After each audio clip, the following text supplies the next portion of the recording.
Hi there, welcome to the studio. I'm Victoria Smith, and I'm a working teaching artist right here in Rancho Cordova. And Rancho Arts has asked me to give you some tutorials to keep you busy while we're all on lockdown.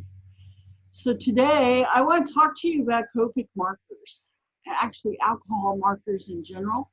I'm so excited about this. People come to me and they say, when I want them to invest in these, and they're like, well, I have a set of markers. These are different. You can do anything, and so creative, so many things regular markers can't do, from fine arts to using for scrapbooking, anime. And once people fall in love with them, once they get a chance to use them, they're bewitched. So let's get started and find out what we don't know about markers. Okay, let's have a look at this. I hope I can find everything. I've been playing with my markers and I am whack-a-mole out of control. Let's start here. And I finally have the camera figured out so that you should be able to read what I read. Copics, other way. This is a regular Copic marker, sketch marker. We do have a little trouble with this camera zooming in. And this is a Chow Copic marker. Let's turn it around so you can see it. It's a little smaller, this way then. It's a little smaller, costs a little bit less. They both have a brush end and a chisel end. They are both refillable. All the Copics are refillable. They're expensive, but they're the best you can buy. So once you make a decision that you're going to enjoy these and use them, go for it and get the good set. But there's other things to do before that. This is the wide Copic, which is really useful for backgrounds and blending, and so do use these.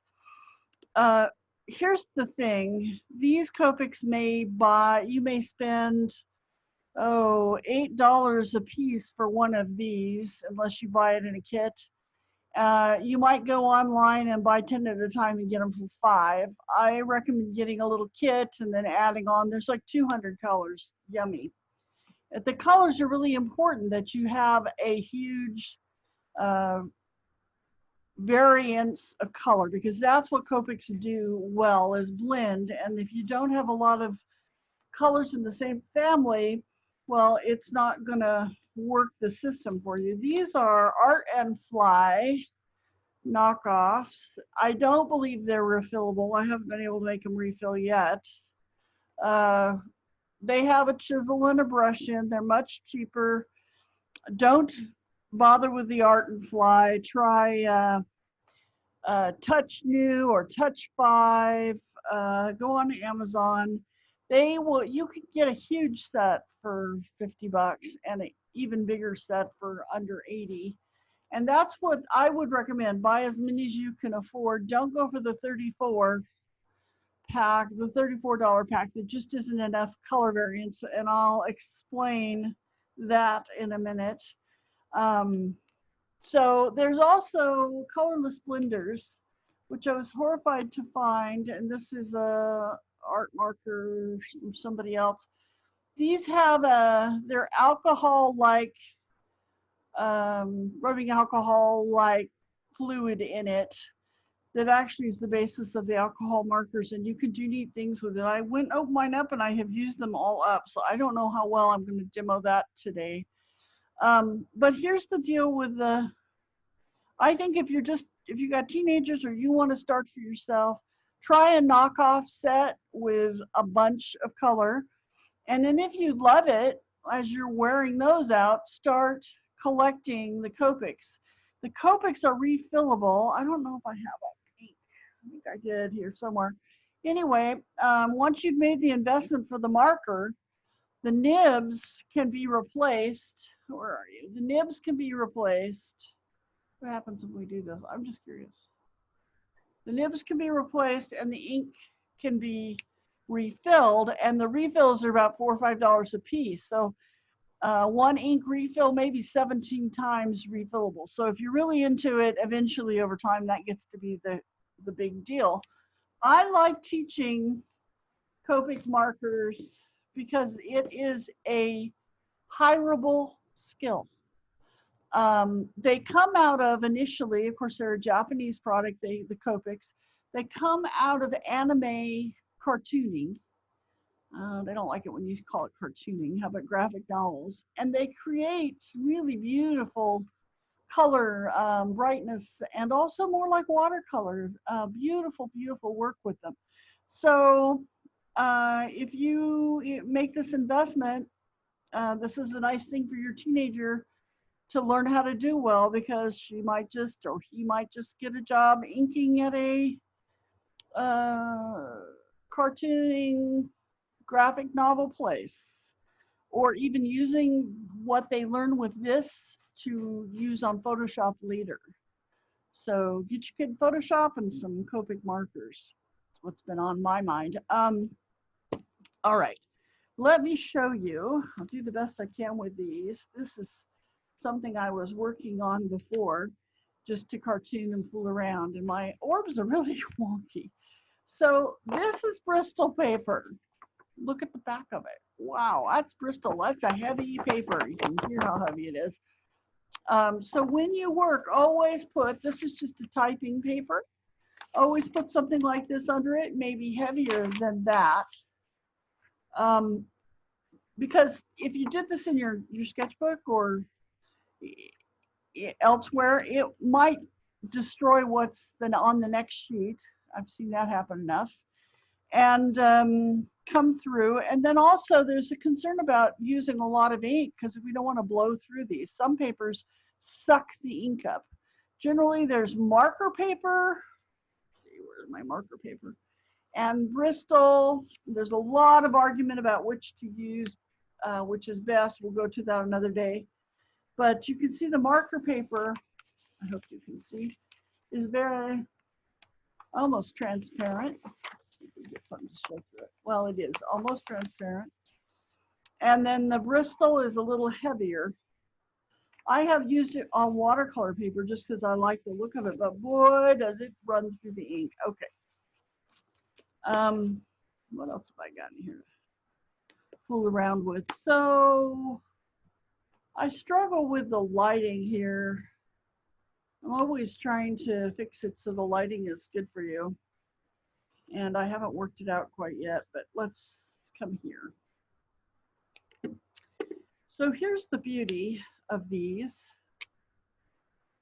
is that I usually say start with the lightest color possible, but for the video, I need you to be able to see it. And really before, I've got such bad habits here. Let me show you what you should be doing. Before you start to use your Copic marker, you should start it on another piece of paper. And because however they're being stored, there gets to be a buildup in the tip where the ink kind of runs there. So if you've been working on this beautiful, delicate work and it's all kind of concentrated there, the first blot out will be dark, and you're not going to be very happy when it ruins what you worked on with the very same color last time. So give it a start. And then also on the flip side of that, the beauty of these is they can run through other colors and they don't ruin the brush. How many times have you put a yellow marker through a blue field, and then the marker, when it comes back, is covered in blue and no longer good to use as a nice bright yellow? That is not going to happen with Copics. But when you bring them back from using them, you should do this as well to kind of clean off the point. Let's go back to what I was doing here. Various papers take various amounts of work. We were working with various, my art class was working with various marker paper and feeling like it was taking an awful lot to cover. So that's the beauty of these. You go twice, or you get a different type of paper, and you can see that they really get rid of the streaks. And you get this, look at that. That is kind of beautiful. All right. I really wanted to put down, I don't know if this one is wet or not. Oh gosh. I really wanted to put down with these clear markers a field of just wetness, but every darn one of these has gone kind of dry on me. So instead of that, let's go over here and I'm going to take, oh, I got to explain the color choices to you too. Where are you? Come on out of here. Ooh, that's kind of, oh, that's a 0. That's what I want. Are you wet? Not really. Let me talk about the colors here before we get rolling. That's what I was looking for. And the camera does not like to zoom in on these, so that's tricky, and I hope you'll be patient with me. And let's take a, okay, can you see that? Come on, camera. I want you to see those numbers. Does that help? No. Oh gosh, I don't know what to do about this. But let's move ahead. You can kind of see, or can't see, that there's 3 sets of numbers up there. Some of them are double digit. Come on, tune in just for one at least. How about this one? Come on, just closer, get worse. I had it kind of working before. Okay, it says B16 here, right? You can almost see that. The letter at the beginning is the color family. So blue is B and R is red and so on and so forth. The second number in there in the middle is about saturation. Oh, come on. Sorry. I should wait and get a better camera, but I really want to show you this now, so maybe we'll get a better number. Come on, play with me. Okay, so you can kind of see there's a 1 and a 6. It's actually B16, it's not B16. The 1 is for saturation. Now there's a lot of confusion about saturation. Saturation means how pure the color is. If anybody's painted with me, they know that I like you to put a little bit of the complementary color in to gray down or to knock the brightness off when you need to. I keep expecting this to go into focus. A complementary color will knock the color down a little bit, just a tiny bit. And that's what they're talking about here, the saturation. So if it said 0 in the middle, that would mean there is no gray added, which is kind of what happens when you add the other color, when you add its complement. This is a pure color. 0 as pure as you can get, and 1 the next step up. I keep trying to trick it. Geez, okay. So saturation, 1. This is a pretty bright, pretty close to its original bright full test color. Now the next place where you see a 6 here, or we'd like you to see a 6 here, is value. Value means simply light to dark.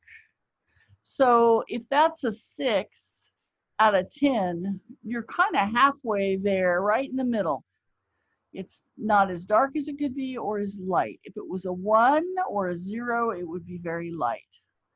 Okay, and then underneath them, they have the names. Now, the knockoffs have just one number, and it's like blue 13, and that's it. It just identifies the blue 13. The thing about this numbering system is then you can go in with other colors. Oh, please focus.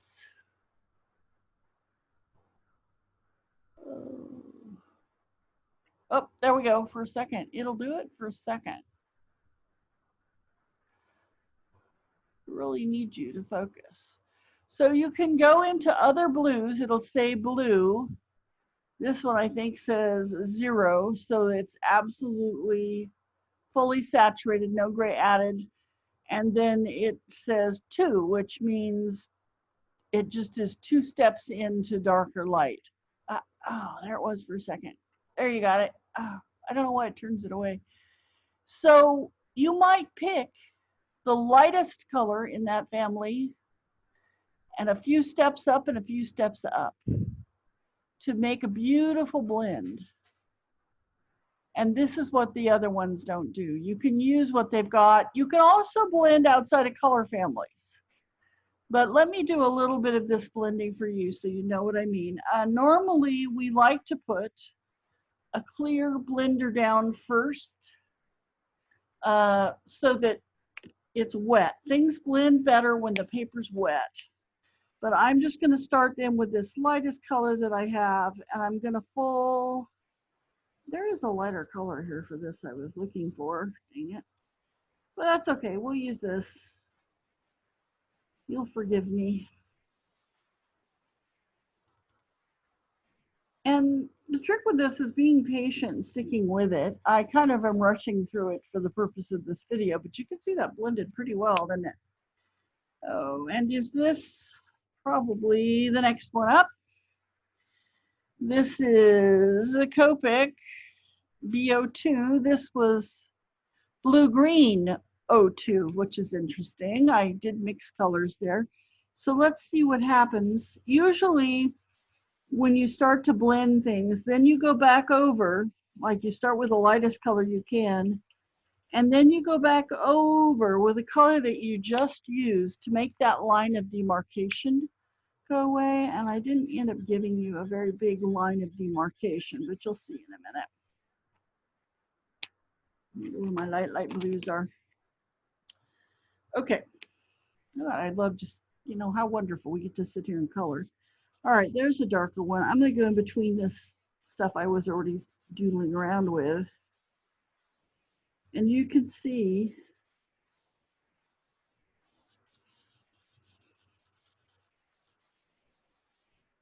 that you blend pretty close. Now we'll go back with the one we just used to make that blend better between here and there.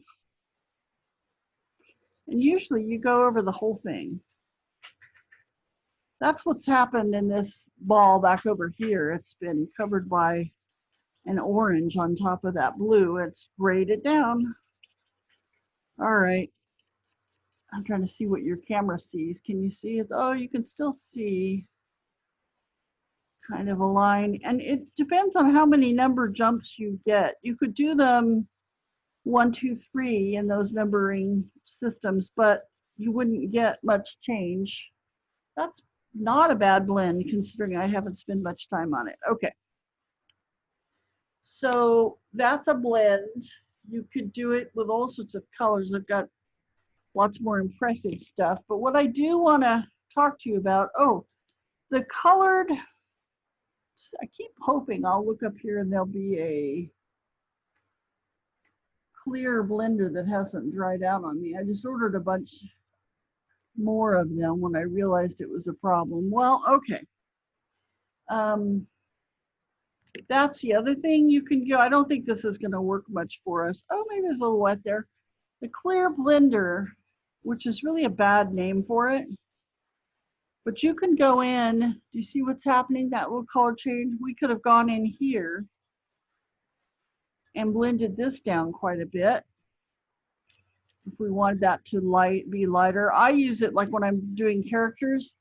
I make it for like the knees on their jeans. It lifts the color a little or changes the color a little, or in their elbows. I think you can see where that has lightened up down at the bottom, hasn't it? And but you do need to use a heavy duty. You can see I'm putting a lot of ink and color out on this page, and you need a real sturdy page for that, paper for that. We'll talk about that. Now, I see there it's a little blue on the end, so we'd go over here and it's supposed to be clear.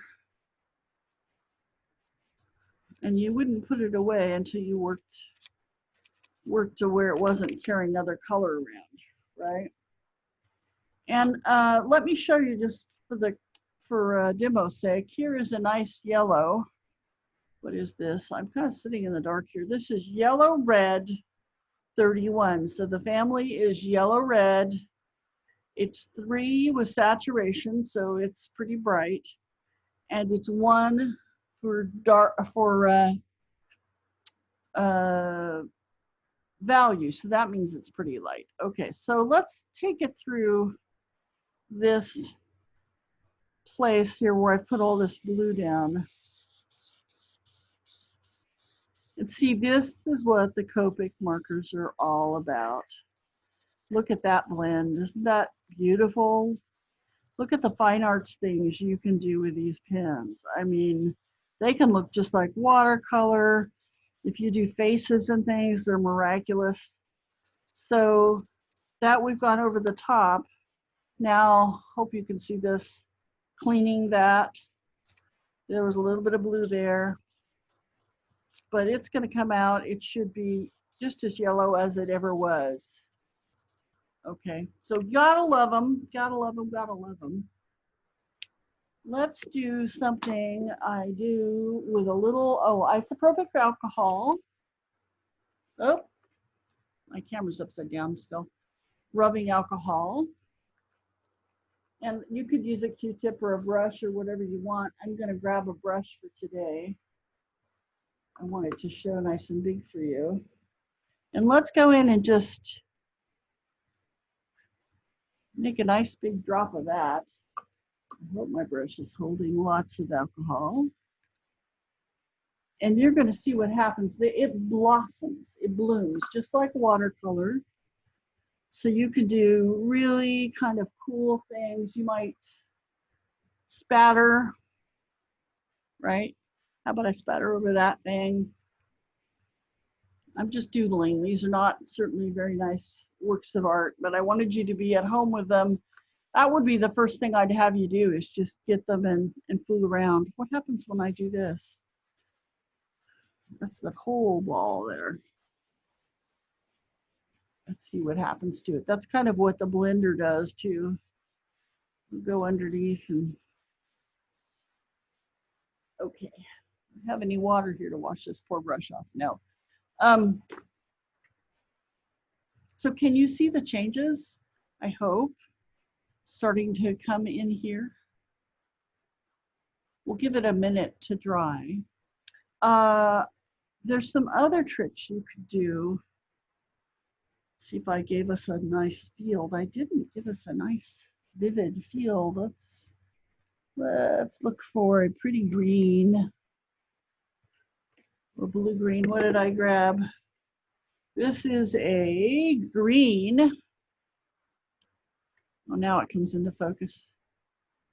So I can hear you shouting at me out there. A green 1-7.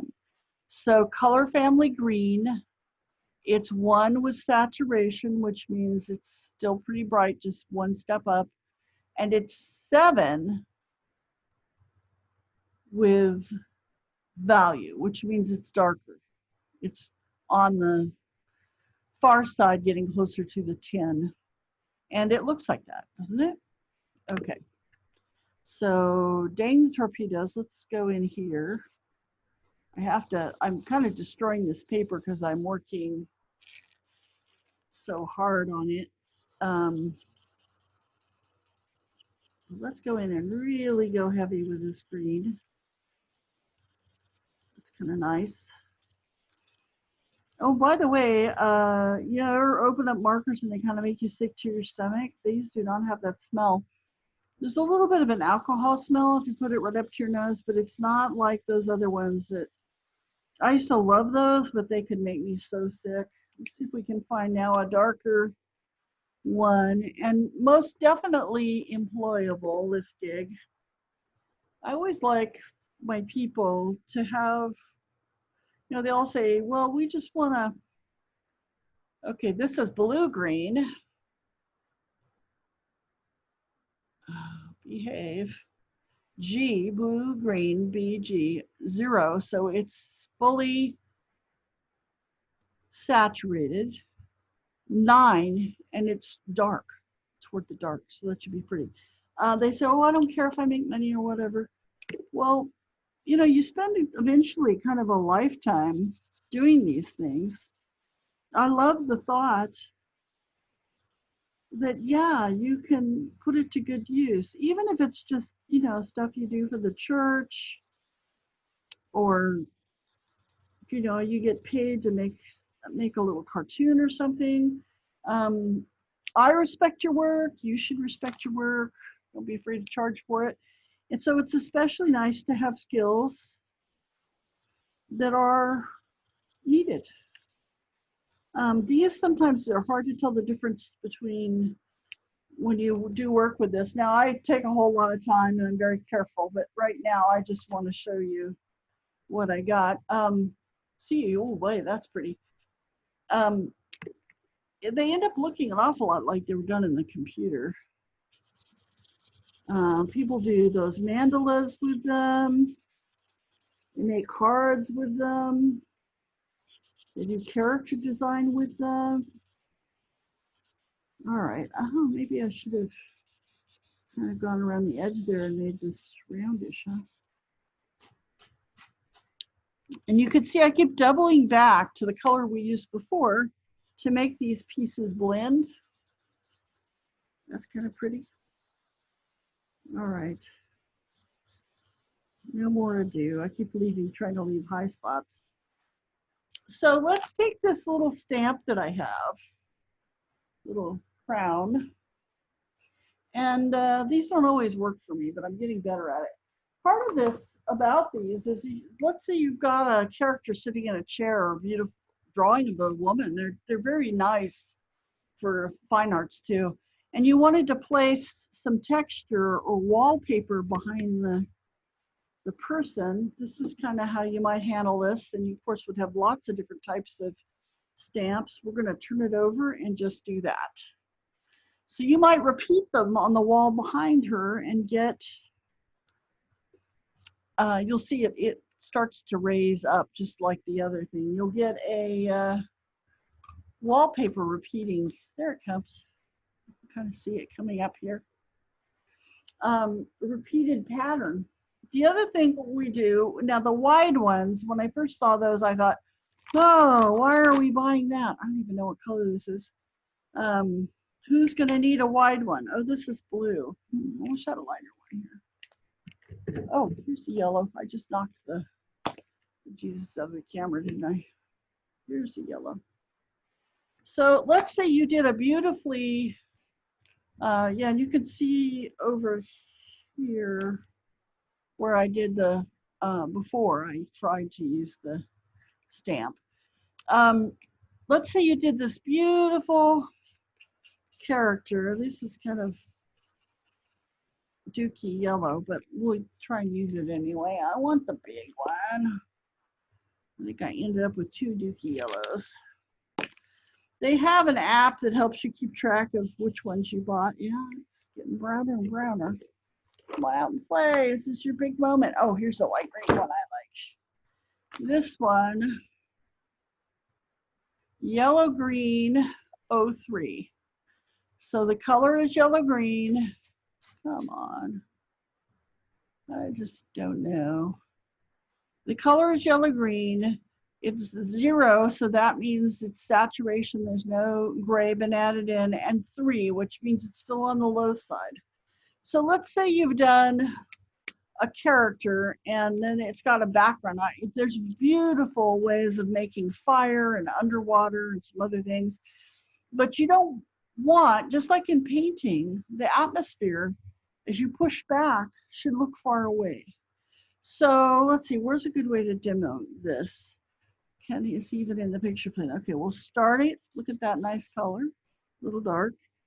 But you might use just a colorless blender for this, or even a very light one. Look at that. That's kind of interesting, isn't it? And you would push it. The more you cover, let's see what else I have over here. I'm going to show you something on that in a minute. I'm waiting for it to dry. You are pushing back and pushing back the background. See how it goes right over that, but it leaves this. Oh, you can't even see what I'm doing. Oh, where's my finger? There. See how it goes over the crown there? But still, I can still see it. And so this kind of unifies all the background stuff I've been doing, but it also pushes it back. It makes it less intense. So it's my own way of kind of graying it down. Let's do that there. Hope you can see what I'm doing.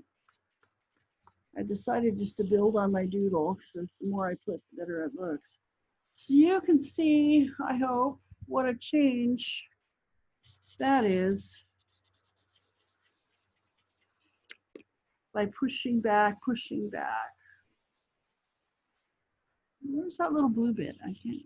You know, it's weird because I am doing this coloring and looking at the monitor to see what you see. It's a little tricky. Okay, so anyway, you could get, I would have to do a demo next time and show you how you get fire and water. I'm hoping this is dried. Let's go back to this little bit of blue. Here we did. You can see it has blossomed like it might if you were working. I'm looking for my little pen. Like if you were working with watercolor. I know I have a ton of these. Let's see. So I want to recommend, if you're going to get these, also get these. Well, I guess I'll just have to pick the new one. Also get a white gel pen. This is not the one I was looking for. Gel pen people have a really nice one. I buy them a pack of 5. I know I brought it to the table. Where is it? I don't know now. Oh well, we'll just call me Miss Off the Cuff. I know I have one. I probably just can't see it. So let's hope this little funky one works. It's a white gel pen, right? And I like to go in here, and this is a wonderful way to do like an underwater scene. Oh no, I have to have this right pin because it's too cool. I have to show you what I'm doing. So give me just a second, I'll go. Okay, we're rolling again. This is my favorite actually, and I buy them in a box like this. This is the black ones. And they fly out of the studio when I'm teaching. This is a,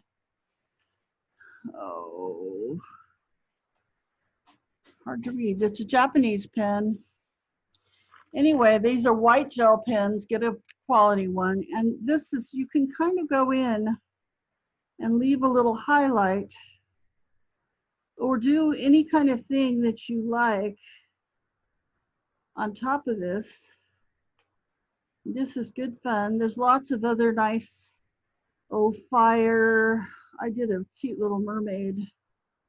These are really kind of bubbles here. We'll let them bubble up. Oh, that looks like a little water creature of some sort. Done that? Little squid. Give you a couple more arms. And some feet. I think it needs ballet slippers. Okay, I'm gonna go ahead and do it. Ballet squid or whatever you are. I'm sorry, I just got distracted. Look, a squirrel. Well, I think this would be nice petticoat under there.